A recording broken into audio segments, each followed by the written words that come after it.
guys, selamat siang dimanapun Anda berada. Semoga ada dalam keadaan yang sehat dan diberkati. Tetaplah di rumah, rajin cuci tangan, dan tetap semangat mengerjakan tugas di rumah. Oke teman-teman, saat ini kembali saya memperkenalkan diri. Nama saya Sani Nagaring. Saya berasal dari Politeknik Negeri Manado, jurusan Administrasi Bisnis, Program Studi Manajemen Bisnis. Dan saat ini saya akan melakukan penjelasan tugas manajemen keuangan tentang PBP atau Payback Period.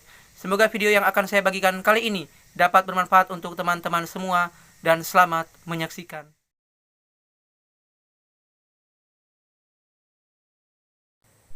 Apa sebenarnya itu payback period?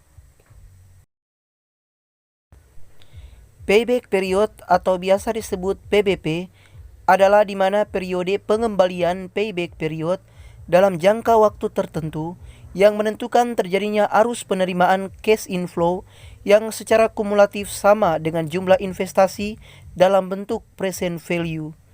Periode payback digunakan untuk menunjukkan berapa lama atau dalam berapa tahun suatu investasi akan bisa kembali.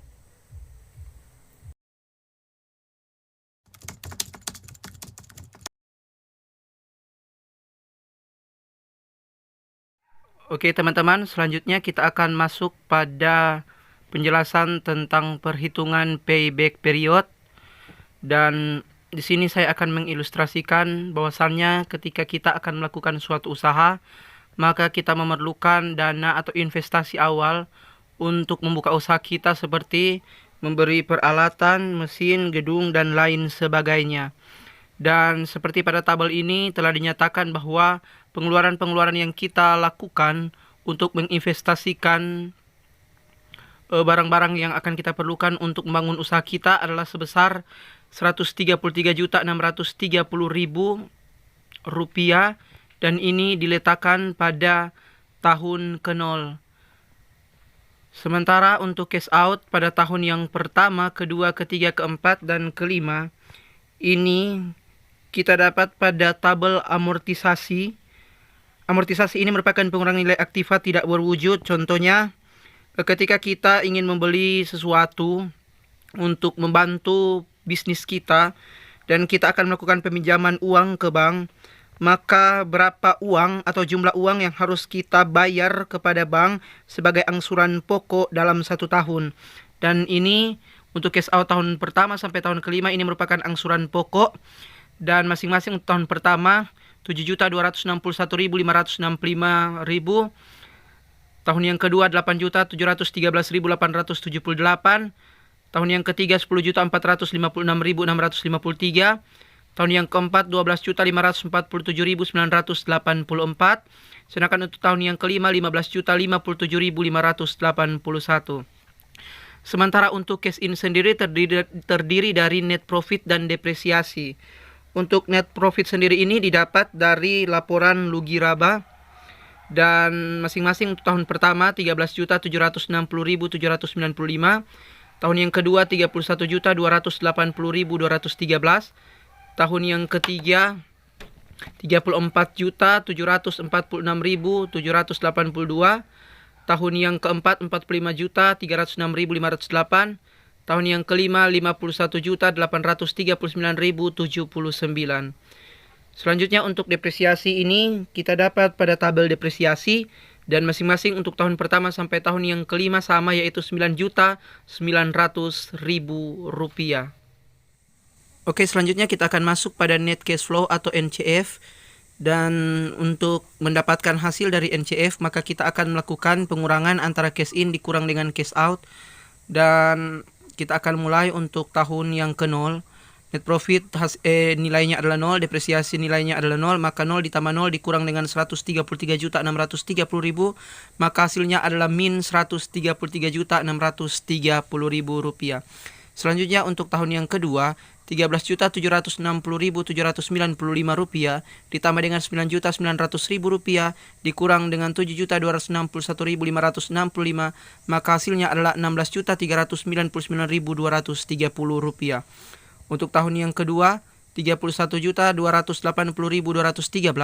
ditambah dengan 9.900.000 dan dikurang dengan 8.713.878, maka hasilnya adalah 32.466.335.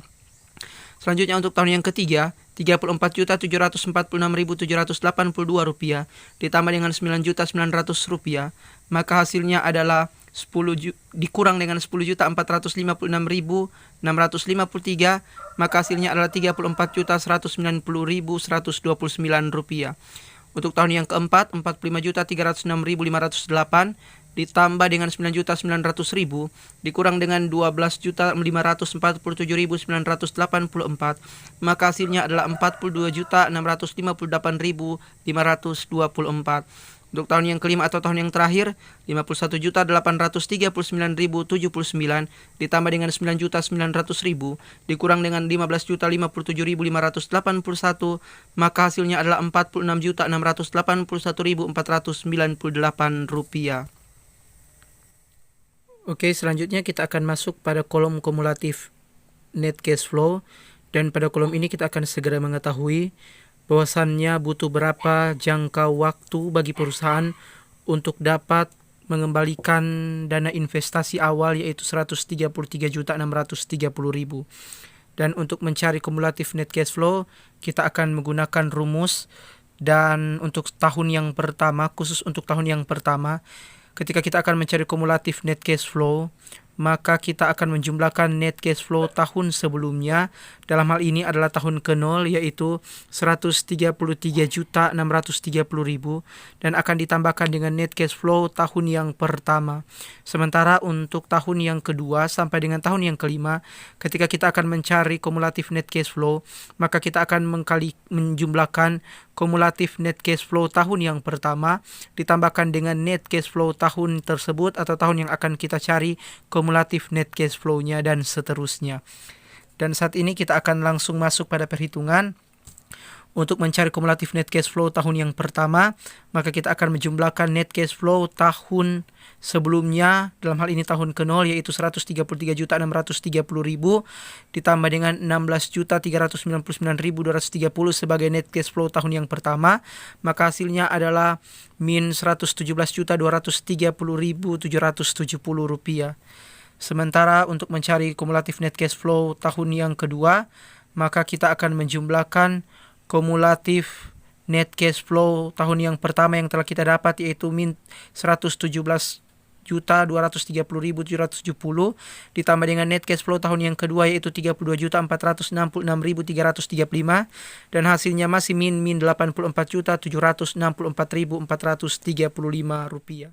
Selanjutnya untuk mencari kumulatif net cash flow tahun yang ketiga, kita akan menjumlahkan kumulatif net cash flow tahun yang kedua yang telah kita dapat, yaitu min Rp84.764.435 ditambahkan dengan net cash flow tahun yang ketiga, yaitu Rp34.190.129, dan hasilnya masih min Rp50.574.306. Selanjutnya untuk kumulatif net cash flow tahun yang keempat, hasil dari kumulatif net cash flow tahun yang ketiga yaitu min Rp50.574.306 ditambah dengan net cash flow tahun yang keempat yaitu Rp42.658.524. Hasilnya adalah min Rp7.915.782. Oke teman-teman, sampai pada tahun yang keempat kita masih saja mendapatkan nilai min, yaitu min Rp7.915.782. Itu berarti sampai pada tahun yang keempat perusahaan belum dapat mengembalikan modal atau investasi awal, yaitu Rp133.630.000, sehingga dapat dinyatakan bahwa perusahaan sampai pada tahun yang keempat masih mengalami kerugian atau tidak mengalami keuntungan. Mari kita lanjutkan untuk perhitungan kumulatif net cash flow tahun yang kelima, yaitu hasil kumulatif net cash flow tahun yang keempat yaitu Rp7.915.782 ditambahkan dengan net cash flow tahun yang kelima yaitu Rp46.681.498, dan hasilnya adalah positif Rp38.765.716. Oke teman-teman, sampai pada tahun yang kelima maka kita telah menemukan hasil yang positif. Itu berarti butuh 5 tahun atau butuh 5 periode bagi perusahaan untuk supaya dapat mengembalikan modal awal atau investasi awal yang dikeluarkan untuk membangun suatu usaha, yaitu sebesar Rp133.630.000. Sekali lagi, bagi perusahaan dibutuhkan waktu 5 tahun atau 5 periode untuk supaya dapat mengembalikan investasi awal atau modal awal, sehingga di sini perusahaan dinyatakan akan mengalami keuntungan. Terima kasih.